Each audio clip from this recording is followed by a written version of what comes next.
Hey, this is John Carlos, and I'm here with a look at the San Diego Comic-Con 2016 Skybound exclusive McFarlane Toys action figure 2-pack of Alana and Marko from Saga. That was a mouthful. First off, let's take a look at Alana. This is an interesting figure in that they got a lot of good details of her sculpt right, like her hairstyle and like her outfit.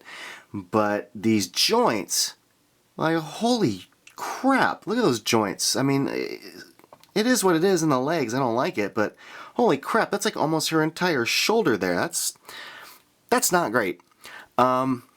But the articulation on this does allow for, you know, like the hinge shoulders to swing out, the elbows have a hinge and a swivel to them. Her wrists are so tiny that there's just the hinge at the wrist, and then above the wrist is where the swivel is. It's like a mid forearm cut. And then you get the hinged legs that swing outward and forward and back. The knees have a hinge and swivel to them. And then also the boot swivel, so you get two different swivels going on there. And then the mid torso does not swivel at all. So if you care about that, and then you get I think it's a ball jointed head. One thing that's really cool about this is the wings on the back. I really like the sculpt of them, and also the little blue lines over those sculpted lines. The wings read really, really well, and they are interchangeable with like a closed set. I was expecting these wings to be a bit of a problem, but they didn't turn out to be, which is great. They just have like a little tiny hole in the back. I mean, they stay in surprisingly fine, but I wish they were more sturdy when they plugged in, because the hole is just so little, and the material the wings are made out of is like a little rubber and not like a sturdy plastic. So you could feel it, you know, like not really connecting that great when you're plugging them in. But there's the closed look. And it looks great, and the figure looks great from the front with like the little shoulder sections there. The wrinkling of the shirt in the front and the back looks good. The wrinkling of the jeans of her pants look great. The kind of blackish wash that went over the blue really does help sell the fabric look, but the wrinkling where it meets the shoes there looks great. Skin surface is fine. You know, there's a little chunk of brown paint taken out of her hand there, of her arm. That's a bit of a bummer. But look at this head. Once I focus, it's a pretty good sculpt, all things considered, that captures the style of her face, of her cheeks, of her eyes. Eyeball definition isn't strong, but the eyelashes look good, and I love the way they captured her hairstyle, including the green, the way it swoops over the front. All in all, pretty good sculpt, ruined by some just appalling articulation plugs right there in the shoulders. But at, you know, a 5-inch scale, what are you going to do? There are ways to build that hinge without the plug being shown. Look at what DC Collectibles is doing. This figure has a pretty decent face sculpt, not as dynamic. Marko is a little bit simpler, I think. The sculpt of his jacket is pretty good. The sculpt of his shirt. Again, the pants and the wash that goes over them is all pretty strong. The way it wrinkles at the feet. His left foot sticks out a little unevenly, so I have a hard time getting this guy to stand sometimes. But the same exact articulation points.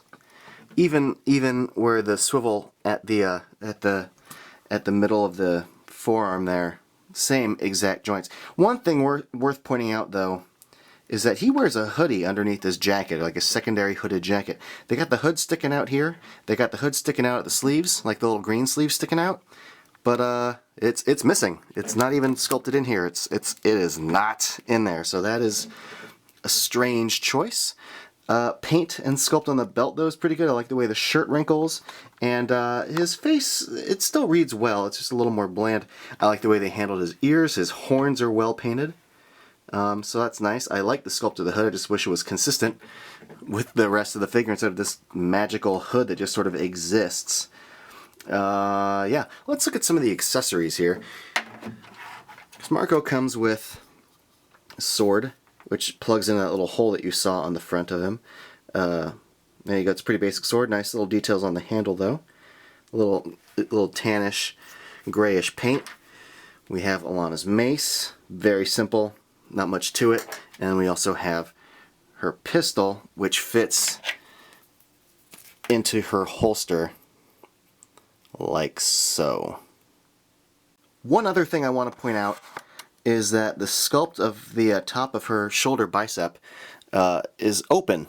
As part of like that hinge, there's no like shoulder piece that kind of covers it up. So if you move her arm back a little bit, you can totally just see into her arm. So that's a little bit annoying. But yeah, other than that, you know, these figures look pretty rad. I've been kind of nitpicky about stuff, about the lack of the green hoodie underneath his jacket and these kind of appalling shoulder pins. But you know what?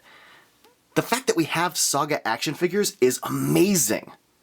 Saga is easily one of the best comic books that's been made in the last 10 years, maybe 15 years. It's phenomenal. So it's a miracle that we have action figures of these, because it's easy for McFarlane Toys to make Walking Dead figures. We know those will sell. But since there's no like TV show or movie out of Saga, it's just comic book readers, those aren't necessarily going to sell as much.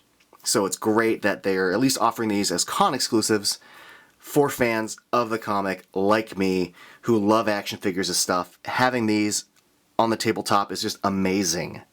So there you go. Thanks for watching, everybody. And if you want, follow me on Instagram and Facebook and all that stuff.